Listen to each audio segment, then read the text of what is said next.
আসসালামু আলাইকুম। কেমন আছো সবাই? আশা করি ভালো আছো। আর আমি আর কি বলবো, বারবারে তো একই কথা বলতে ভালো লাগে না যে অসুস্থ অসুস্থ। বলতেও যেমন ভালো লাগে না, কারো শুনতেও ইচ্ছা করে না হয়তো। তো তবুও বলবো, কদিন আগেই অসুস্থ ছিলাম, অনেক কদিন শরীর খুব খারাপ ছিল। তো আবার এই যে উঠলাম সুস্থ হয়ে, তাই চলে আসলাম। আর এখানে দেখো, দুধ জাল দিচ্ছি। তো আজকে অনেক দিন পরেই রান্না করার জায়গাটা পরিষ্কার করেছি, খুব ভালো করে পরিষ্কার করে নিয়েছি। আর এখন দেখো দুধ জাল দিচ্ছি, দুধ জাল দিয়ে আমি রেখে দেবো। এখন দুপুরবেলায় জালটা করে নিচ্ছি, এটা আমি রাতে খাবো ওই 7টার দিকে। এখানে 500 গ্রাম দুধ আছে, তো আমি অল্প পরিমাণে খাবো, খুব বেশি দুধ আমি খাই না।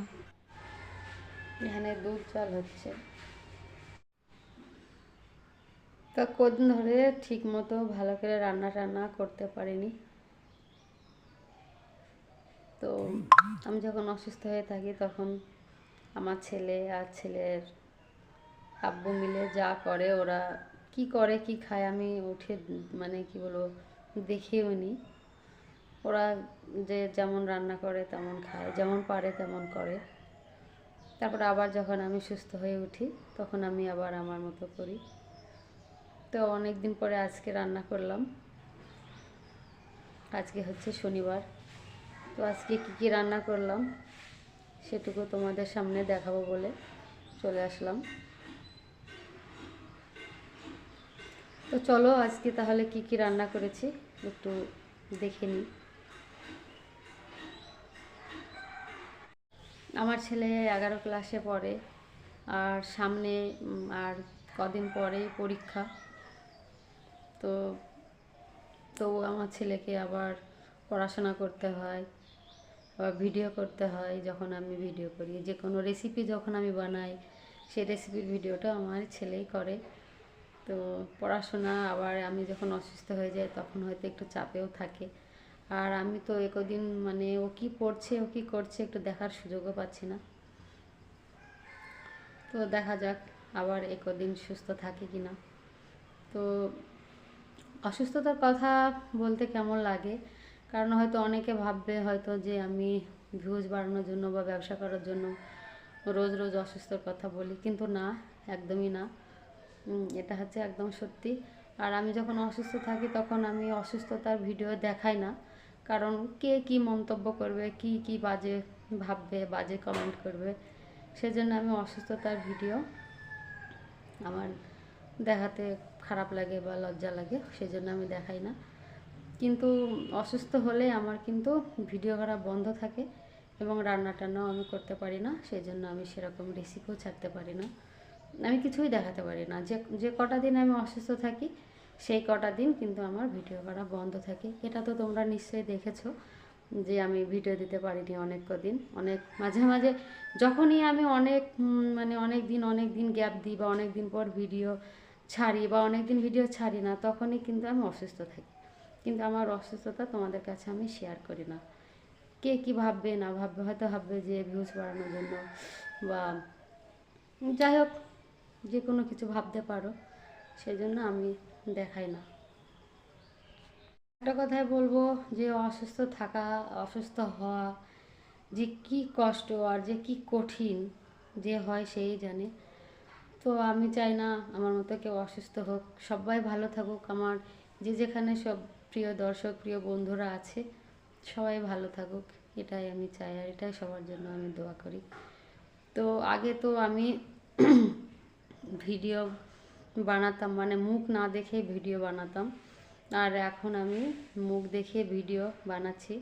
কেননা আমি যে মাঝে মাঝে অসুস্থ হয়ে যাই, আমার মানে অন্যরকম খারাপ লাগে, ভাবি হয়তো যদি আমি কোনো দিন পৃথিবী ছেড়ে চলে যাই বা যদি না থাকি, তখন হয়তো এই ভিডিওগুলো আমার প্রিয় বন্ধুরা, প্রিয় দর্শকরা দেখবে, বা এই ভিডিওগুলো তো বেঁচে থাকবে। সেজন্যই আমার এই একটাই উদ্দেশ্য, সেজন্য আমি মুখ দেখে এখন ভিডিও বানাচ্ছি, এটাই আমার একটাই উদ্দেশ্য, তাছাড়া অন্য কোনো আমার উদ্দেশ্য নয়। নিজেকে মানে যাই হোক আমার আত্মীয় স্বজনরাও দেখতে পাবে, সেই ভেবেই আমি মুখ দেখে ভিডিওগুলো বানাচ্ছি। তো ভিডিওগুলো ভালো লাগলে অবশ্যই কমেন্ট করে জানিও কেমন লাগে। আর অসুস্থ যদি আমি না হই তো আমি চেষ্টা করব প্রত্যেকটা দিন ভিডিও দেওয়ার, কিন্তু পারি না। আর একটা কথা বন্ধুরা, কেউ কখনো নিজের অসুস্থতার কথা মিথ্যে করে বলতে পারে না, বানিয়ে বানিয়ে বলা যায় না, আর বলতেও নেই। ঠিক আছে, আমিও বলছি না।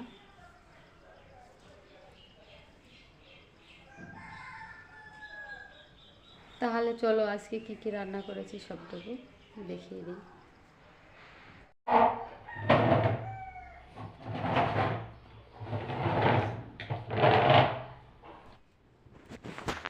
আজ প্রায় 6-7 দিন পরে আমি সবার জন্য থালে ভাত বাড়ছি। তো ভাত রান্না করে আমি তো একটি পাত্রে রোজ ঢেলে নিই, সেটা তো আমি তোমাদের রোজ বলি। তো আজও সেই পাত্রে ঢেলে নিয়েছি। তো এখন আমি আমার ছেলের জন্য ভাত বেড়ে নিচ্ছি থালায়। ছেলে খেয়ে পড়তে যাবে আর আমিও খাবো। খাওয়ার সময়ও হয়ে গেছে, এখন তো প্রায় 2:30 বাজছে। এমনি আজকে খেতে দেরি হয়ে গেল, 2টোর মধ্যেই আমরা খেয়ে ফেলি, কিন্তু আজ তো 2:30 বেজে গেছে। আর ছেলে 4টের সময় পড়া আছে। আজকে সেরকম বেশি কিছু তরকারি রান্না করা হয়নি, আজকে মাছও নেওয়া হয়নি। তো আমি একটু টমেটোর চাটনি করে নিয়েছি। আর এই দেখো পালংয়ের শীষ করেছি। এখন আর কেউ পালংয়ের শীষ খাচ্ছে না, কারণ এখন আর পালংয়ের শীষ তেমন খেতে ভালো লাগবে না। তবে আজকেই আমাদের এই পালং শাকের শীষ শেষ রান্না, আজকে ওকে বিদায় জানিয়ে দিলাম। তো আজকে রান্না করেছি, আর আর হয়তো আর কোনো দিন হবে না। এখন গরমের সবজি চলে এসছে, তো গরমের সবজিও করেছি একটা। পালংয়ের শীষটা আমাদের এমনি খুব প্রিয় খাবার, শীতকালে আমাদের রোজ হয়।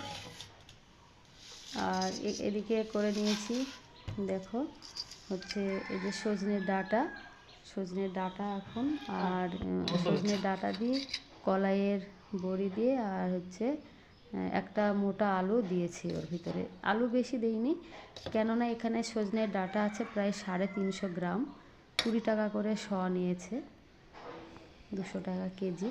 তো এর ভিতরে আমি 10টা কলাইয়ের বড়ি দিয়েছি, আর ডাঁটার একটা মোটা আলু দিয়েছি। কলাইয়ের বড়ি আর আলু আর ডাঁটা দিয়ে এই তরকারিটাও আমাদের খুব ভালো লাগে। এখন পালং শাক বাদ দিয়ে এখন এই সজনের ডাঁটাটাই আমাদের রোজ হবে বাড়িতে।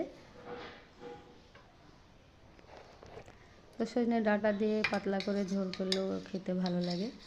রোজ হয়তো কলাইয়ের বড়ি দিয়ে হবে না, তবে হয়তো আলু দিয়ে, বেগুন দিয়ে, মাছ দিয়ে এরকমভাবেই আমাদের বাড়িতে ডাঁটা এখন হতেই থাকবে। আর আমি যে বললাম ভীষণ শরীর খারাপ, তো আমার চেহারা শরীর দেখে আশা করি বুঝতে পেরেছো যে সত্যি সত্যি আমার শরীর খারাপ ছিল, আমি মিথ্যা বলছি না। শরীর খারাপ হলেই কিন্তু চেহারা কেমন একটা হয়ে যায়। আর সবাই এমনিতেই বলছে আমার মুখটা নাকি খুব ছোট হয়ে গেছে, খুব শুকনো শুকনো লাগছে। তো জানি না তোমরা বুঝতে পারছো কি না যে সত্যি আমার শরীর খারাপ ছিল, আমি অসুস্থ ছিলাম। তো এই অসুস্থ করে একবার ব্যাঙ্গালোরও গিয়েছিলাম অনেক বছর আগে, কিন্তু সেখানে গেলে প্রচুর টাকার ব্যাপার, সেজন্য আর যাওয়া হয় না। তো সবাই বলছে যে আর একবার যাওয়া ভালো, ব্যাঙ্গালোর হোক, চেন্নাই হোক, কিন্তু আর সম্ভব হচ্ছে না। তো সে যাই হোক, আমার অসুস্থতার কথা বলতেও খুব কষ্ট লাগে, আর বলবো না। দেখো ভাত বেড়ে নিয়েছি, আমার ছেলেকে দিয়ে দিয়েছি। আর এদিকে আমিও আমার জন্য 2টো খুলে নেব। অনেক দিন সেরকমভাবে, মানে কি বলবো, আমি 4 দিন 50 চালেরও ভাত খেতে পারিনি, একদম জল খেয়ে, মানে সামান্য পরিমাণ খাবার খেয়েছিলাম। তো আজকে একটু ভাত খেতে ইচ্ছা করছে। তবে আজকে আমার প্রিয় পালং শাকটা আমি নেব না, আজকে যেহেতু এই ডাঁটা মানে রান্না করেছি, তো এই ডাঁটা দিয়ে বড়ি দিয়েই আমি খাবো। তো এই পাতলা ঝোল দিয়ে কাঁচা লঙ্কা কেটে রান্না করেছি। আর এমনি মশলা টশলা তরকারি খুব কমই আমি খাই। তো 2টো আলু তুলে নেব, আর 2টো বড়ি নেব, আর একটু চাটনি তুলে নেব, এই দিয়ে আমার খাওয়া হয়ে যাবে। আর বাড়িতে টমেটো ছিল, গাজর ছিল, ভাবলাম স্যালাড করব, কিন্তু কাটার জন্য আর হলো না, কাটতে আমার মনে ছিল না, তাড়াতাড়ি করে ভিডিওটি দেখানো হয়ে গেল। তো আজকের মতো ভিডিওটি এখানেই শেষ করছি। দেখা হচ্ছে আগামী দিন নতুন কোনো রেসিপি নিয়ে। ততক্ষণে ভালো থেকো, সুস্থ থেকো। আল্লাহ হাফেজ।